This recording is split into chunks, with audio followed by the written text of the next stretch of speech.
নাস্তিকদের যুক্তিগুলো খুবই হালকা।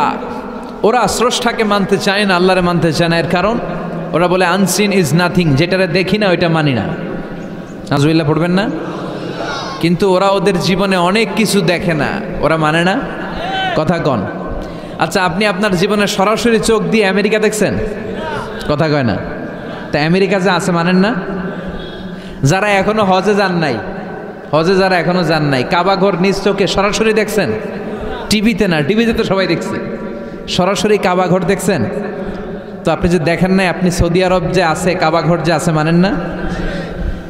নাস্তিকরা বাতাস খালি চোখে দেখে না, দেখে, কিন্তু নাস্তিকরা বাতাস মানে না। Why do you believe on that? তো বাতাস মানুষ কেন? তোর দাদা তোর বাবা কোনোদিন বাতাস দেখছে?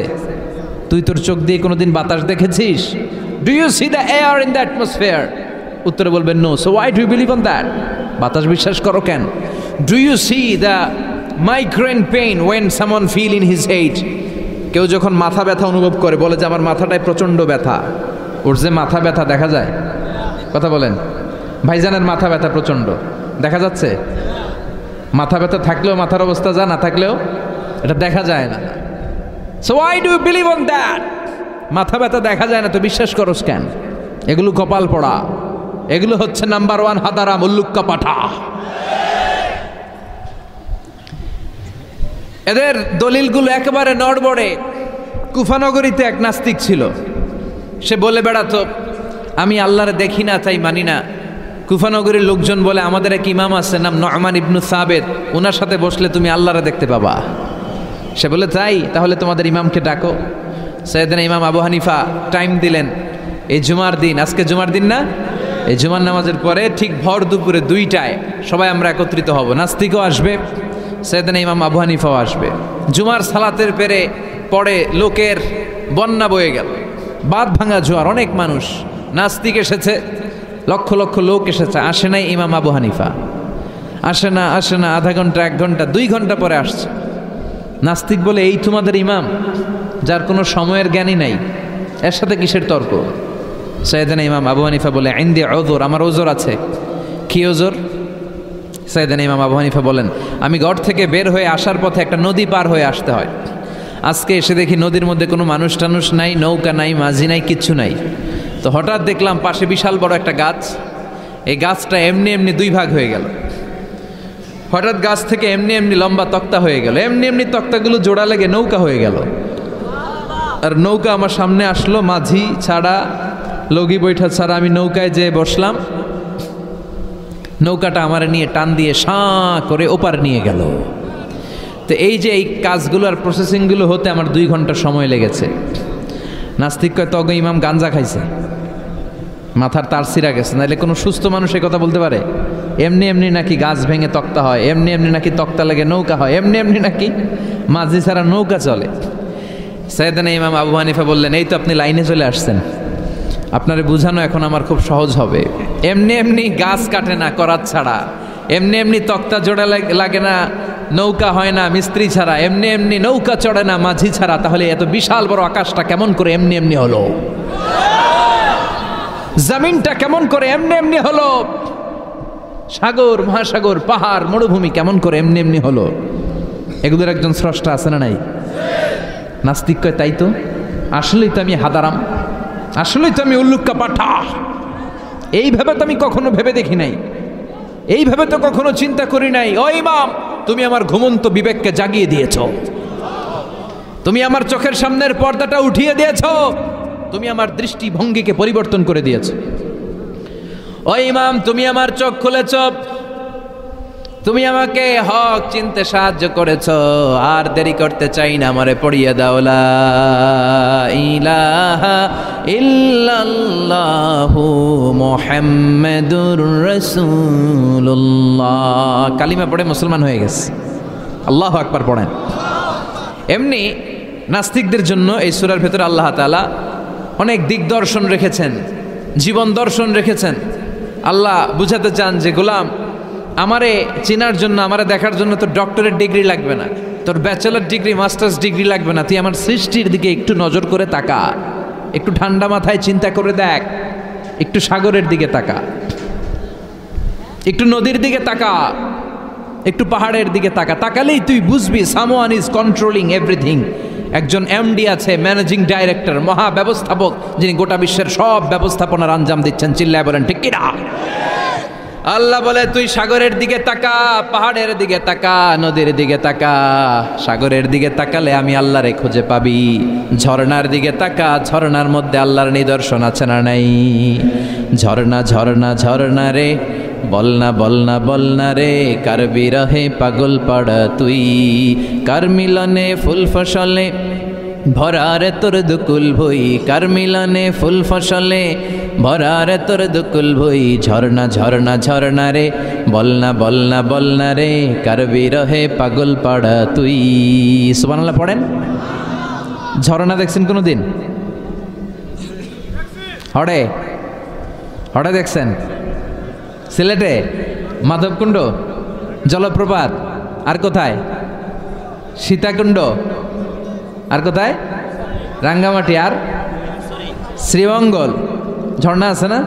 এই ঝর্ণার দিকে তাকাবেন, ঝর্ণার ঝরঝর শব্দের আওয়াজগুলো বোঝার চেষ্টা করবেন, দেখবেন ঝর্ণা আপনাকে বলে দিবে যে আমার স্রষ্টা কে। আল্লাহর সৃষ্টির দিকে তাকালে আল্লাহরে পাওয়ার সুযোগ আছে না নাই? এই তথ্যগুলো, এই উপাত্তগুলো, এই মেসেজ আর ইনফরমেশনগুলো আল্লাহ তাআলা এই সূরার ভেতরে ভরে দিয়েছে। শুনতে রাজি আছেন? আওয়াজ করে বলেন তো সূরার নাম। আরো জোরে সবাই বলেন কি নাম? মুলক। মুলক মানে কি? মুলক মানে রাজত্ব, মুলক মানে ক্ষমতা, মুলক মানে পাওয়ার, মুলক মানে কিংডম, মুলক মানে সভরেইনটি, মুলক মানে অথরিটি। অথরিটি কার? এজন্য রাব্বুল আলামিন বলেন তাবারাকাল্লাযী বিয়াদিহিল মুলকু ওয়া হুয়া আলা কুল্লি শাইইন কাদির। সুমহান সেই সত্তা যার হাতে ক্ষমতা, আর তিনি সকল কিছুই করতে ক্ষমতাবান, সব কিছুর উপর কর্তৃত্বশীল। চিল্লায় বলেন ঠিক কিনা? তাবারাকাল্লাযী, সুমহান তিনি, বিয়াদিহিল মুলক, যার হাতে ক্ষমতা। ক্ষমতা কার হাতে? আসল ক্ষমতার মালিক হলেন আল্লাহ। আমাদেরকে তো আল্লাহ দুর্বল করে বানিয়েছেন। ওয়া খলিকাল ইনসানু দাঈফা, আমাদেরকে দুর্বল করে তৈরি করেছে কে? শুধু আমরাই দুর্বল না, আমি দুর্বল, আমার বাপ দুর্বল, আমার দাদা দুর্বল, আমার 14 গোষ্ঠী দুর্বল। আমরা দুর্বলের ঘরের, চিল্লায় বলেন দুর্বলের ঘরের। সেই দুর্বলের ঘরের দুর্বল কয় আমরা সব ক্ষমতার উৎস। কি ক্ষমতা আছে আমার? আজকে মাহফিলের প্যান্ডেলের পেছন থেকে বলে, কেউ যদি বলে ওঠে হুজুর সাপ, কি বলে? সব দৌড়। আমি আমার নানা ঘরে লইয়া দৌড় দিম, এদিকে দৌড়া, চাচা আপন প্রাণ বাঁচা। সাপ কথাটা তো মজা করে বললাম, এতে অনেকে খুঁজতেছে আসলে কি সাপ। আর আসলেই যদি একটা anaconda, C snake, black mamba, king cobra, Python এসে ফস, এই ফস করে যদি প্যান্ডেলে যদি একটা ঢুকতো, পাওয়া যেত কাউরে? কথা কন। তো এই হচ্ছে আমাদের ক্ষমতা। সাপ বাদ দেন, বাবা ব্যাং চিনেন? চিনেন না? না, দেবিদ্দারে তো বাবা ব্যাং নাই। কি করে? খালি লাফায়। 10টা বাবা ব্যাং, 2টা এই স্টেজে, আর বাকি 8টা প্যান্ডেলে যদি ছেড়ে দেওয়া হয়, বাবা ব্যাং আর কি লাভ দিবে? এর চেয়ে বড় লাভ দিবেন আপনারা? বাবা ব্যাঙের চেয়ে বড় লাভ দিয়ে আমরা দৌড়াইতে শুরু করব। কত অসহায় আমরা, কত দুর্বল। বল্লা পোকা, মৌমাছি আমাদেরকে কামড় দিয়ে উড়াল দেয়, এটারে ধরে যে মারমু এটাও পারি না। কুত্তায় আম করে কামড়াইলে আমরা কুত্তারে কামড়াইতেও পারি না। কি অসহায়। পিঁপড়া কামড় দিলে আমরা কিছু করতে পারি না। কানের ভিতরে যদি কারো পিঁপড়া ঢুকে থাকে বুঝবেন সে মজাটা কি। আহা, হ্যাঁ, বাঁচার কোনো সুযোগ নাই, কোনো ক্ষমতাই নাই। এরপরও আমরা বলি সব ক্ষমতার মালিক আমি। দেখবেন যাদের ডায়রিয়া হয় আর 5-7 বার টয়লেটে গেছে, এর চেহারার দিকে তাকানো যায় না। বৈশা গেছে, বৈশা যান।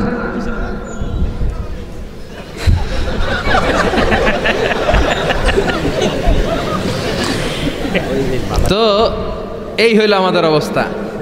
5-6 বার টয়লেটে গেলে আর ওর দইরা দাঁড় করানো যায় না। কাই মরে যাইম, আরে সবাই মাফ করে দেন, আই আর হাইতেন না, আমি পারবো না, আমার মাফ করে দেন। পারবি না কেন? তুই না ক্ষমতার উৎস। কথা কন। আসলে আমাদের কোনো ক্ষমতা নাই, আমরা দুর্বল। আসল ক্ষমতার মালিক একজন, চিল্লায় বলতে হবে তিনি কে? আমরা যে কত দুর্বল। ন্যাচারাল ক্যালামিটি অর ডিজাস্টার যখন হয়, প্রাকৃতিক দুর্যোগ, তখন নিজের অবস্থা খেয়াল করবেন। বন্যার সময় মানুষের কি অবস্থা হয়, ঠিক কিনা? ভূমিকম্পের সময় কি অবস্থাটা হয় আমাদের? রাত 3টার দিকে যদি ভূমিকম্প হয়, দৌড়, লুঙ্গি পইরা দৌড়, লুঙ্গি ছাড়াও দৌড়, আগে যান বাঁচাও। পাগল হয়ে যায়। বাচ্চাটারে কোলে নিয়ে দৌড়াবো, না স্ত্রীকে ঘুম থেকে জাগাবো, না ভাড়াটিয়াদেরকে উঠাবো, না নিজেই ছাদের উপর থেকে লাফ দেব? ত্রাস, ভয়, ভূমিকম্প, সবাই দৌড়। দেখবেন ভূমিকম্প হইলে বাড়িওয়ালাও দৌড়, ভাড়াটিয়াও দৌড়। নাকি ভাড়াটিয়ারা দৌড়ায়, বাড়িওয়ালারা দৌড়ায় না? কথা কন। ডোনাল্ড ট্রাম্প যে বিল্ডিং এ থাকে, ওইটাতে ভূমিকম্প হইলে ডোনাল্ড ট্রাম্প তো দৌড়াবে না? না, ডোনাল্ড ট্রাম্পও দৌড়াবে। আমি কিছু টেলিভিশনের লাইভ প্রোগ্রাম দেখেছি, ওইখানে উপস্থাপক আর অতিথিরা ক্যামেরা ট্যামেরা মেকআপ টেকআপ নিয়ে বসছে। একটু পরে শুরু হয়েছে ভূমিকম্প, মাইক থুইয়া দিয়া উপস্থাপক দৌড়। তো যেহেতু মেকআপ টেকআপ একেবারে ক্যামেরা ট্যামেরা সব সেটিং, অতিথিরা ওঠে না। একটু পরে আবার নাড়াচাড়া, এবার অতিথিও দৌড়, বাঁচার জন্য সব দৌড়। এই হচ্ছে আমাদের ক্ষমতার দৌড়াত্ম। এরপরও আমরা বলি আমরা নাকি ক্ষমতার উৎস। তুফান হলে, এইখানে একটা তুফান হলে 70 কিলোমিটার বেগের জাস্ট বাতাসটাকে যদি আল্লাহ এর তীব্রতা যদি বাড়িয়ে দেয়, সব দৌড় আমরা। কথা কন। আল বাহরু জুনদুম মিন জুনুদিল্লাহ, আর রিহু জুনদুম মিন জুনুদিল্লাহ। বাতাস আল্লাহর সৈনিক, আগুন আল্লাহর সৈনিক, তুফান আল্লাহর সৈনিক। চিল্লা এখন ঠিক কিনা? 2004 সালের সুনামির কথা ভুলে গেছেন? ইন্দোনেশিয়া একটা প্রদেশ আছে, বান্দা আছে, এক ধাক্কায় 3 লক্ষ সাগরের ভেতরে। জাপানের কান্টো শহরে 1 লাখ নয়, একটা ধাক্কায়, কয়েক সেকেন্ডের ব্যবধান। একটু আগে নাচানাচি করতেছিল, দুম্মা চলে দুম, একটু পরে সব হয়ে গেছে দুম দুম। একেবারে সাইজ করে ফেলছে কে? আহা, কোনো ক্ষমতা নাই। ক্ষমতার মালিক কে? এজন্য রাব্বুল আলামিন বলেন, তাবারাকাল্লাযী বিয়াদিহিল মুলকু ওয়া হুয়া আলা কুল্লি শাইইন কাদির। সুমহান সেই সত্তা যার হাতে ক্ষমতা, ক্ষমতা কার হাতে? কক্সবাজারে দেখবেন একটা দ্বীপ আছে, একমাত্র দ্বীপ যেটাতে পাহাড় আছে, নাম মহেশখালী। ওইখানে বৌদ্ধদের স্বর্ণ মন্দির আছে। ওখানে তুফান টুফান শুরু হইলে বৌদ্ধরাও জিকির করা শুরু করে দেয় আল্লাহর। সুবহানাল্লাহ কইবেন না? তুফানে পড়লে দেখবেন হিন্দু, বৌদ্ধ, আস্তিক, নাস্তিক সবাই জিকির করে একজনের, চিল্লায় বলেন তিনি কে? আমরা মাঝে মাঝে আমাদের প্রোগ্রাম স্কেডিউল এত টাইট থাকে, মাঝে মাঝে আমরা প্লেনে, হেলিকপ্টারে এক জেলা থেকে আরেক জেলায় যাই বাধ্য হয়ে। সিলেটে প্রোগ্রাম, কক্সবাজারে প্রোগ্রাম, ওই অমুক জায়গায় প্রোগ্রাম, তো ফ্লাইট ধরা লাগে। তো আমরা আভ্যন্তরীণ ফ্লাইটে চড়ে চড়ে আমরা যাই। তো আমরা যখন যাই, ওখানে কিছু এয়ার হোস্টেস থাকে বিমানের ভেতরে, এদেরকে বলে বিমানবালা। খুব সুন্দরী স্মার্ট নারীদেরকে তারা রিক্রুট করে, নিয়োগ দেয়। এদের যদি 3-4টা সন্তান হয়ে যায়, এদেরকে আবার চাকরিতে রাখে না। সৌন্দর্যটাই যাদের পুঁজি। তো এরা লিপস্টিক মেখে, পারফিউম মেখে, মেকআপ করে, ভেরি বিউটিফুল লেডি। ওরা আসে, এসে আমাদেরকে খাবার টাবার দেয়, ইনস্ট্রাকশন দেয়। তো বিমানটা, আভ্যন্তরীণ বিমানগুলো বাংলাদেশের ভেতরে যেগুলো চলে, এগুলো 14 থেকে 15,000 ফিট উপরে ওঠে। তো বিমানটা প্রথমে রানওয়েতে ট্যাক্সি করে, মানে বিমান যখন মাটিতে চলে এটাকে বলে ট্যাক্সি। কি বলে? ট্যাক্সি ছেড়ে যখন উপরে ওঠে এটারে বলে টেক অফ। কি বলে? তো এটা যখন বিমানটা যখন টেক অফ করবে, তখন দেখলাম এই এয়ার হোস্টেসগুলো, যেগুলোর পর্দা নাই, হেজাব নাই, শালীনতা নাই, মাইক্রোফোন হাতে নিয়ে ঘোষণা দিচ্ছে, ভদ্র মহিলা এবং ভদ্র মহোদয়গণ, আপনারা আপনাদের সিট বেল্টগুলো বেঁধে নিন। এখনই আমাদের উড়োজাহাজটি শাহজালাল আন্তর্জাতিক বিমানবন্দর থেকে শাহ আমানত বিমানবন্দরের উদ্দেশ্যে 15,000 ফিট দিয়ে উড়ে যাবে। এরপরে পড়তে শুরু করে আল্লাহু আকবার, আল্লাহু আকবার, আল্লাহু আকবার। তো আমি উল্টা ঘুরে তাকাইলাম, কি রে এই মাইয়া আল্লাহু আকবার কয় কেমনে? গুইরা দেখি হাতের মধ্যে এরকম কাগজ, এই কাগজ থেকে দেখে দেখে পড়তেছে। উচ্চারণ কিন্তু আমগো না, পড়তেছে আল্লাহু আকবার, আল্লাহু আকবার, আল্লাহু আকবার, সুবহানাল্লাযী সাখখারা লানা হাযা। পুরো দোয়াটাই পড়ছে, ওমা কুন্না লাহু মুকরিনিন ওয়া ইন্না ইলা রাব্বিনা লামুনকালিবুন। তো আমি হিসাব মিলালাম, ঘটনা কি? লিপস্টিক, মেকআপ, সুটেড, বুটেড, পারফিউম মাখা, হিপ হপ স্টাইলের মেয়ে, এরা আল্লাহু আকবার পড়ে কেন? তো তখনই খেয়াল করে দেখলাম যে বিমানটা এখন ছাড়ছে, জমিন ছেড়ে দিয়ে 15,000 ফিট উপরে যাচ্ছে। ওরা খুব ভালো করেই টের পায় এই 15,000 ফিট উপরে যখন বিমান থাকবে ওরে বাঁচানোর কেউ নাই, ওকে রক্ষা করার কেউ নাই, তখন ওর কোনো পাওয়ার নাই, কোনো ক্ষমতা নাই। চিল্লায় বলেন ঠিক কিনা? তখন কোনো সিকিউরিটি নাই। আহা কি দুর্বল মানুষ। বিমান বাঁকা হয়ে গেলে সবাই চিল্লায় বাঁচাও। যদি জিজ্ঞেস করেন কে বাঁচাবে, বলবে হুজুর আপনি বাঁচান। আছে না নাই? দুর্বল। আসল ক্ষমতার মালিক হলো একজন, চিৎকার করে বলতে হবে তিনি কে?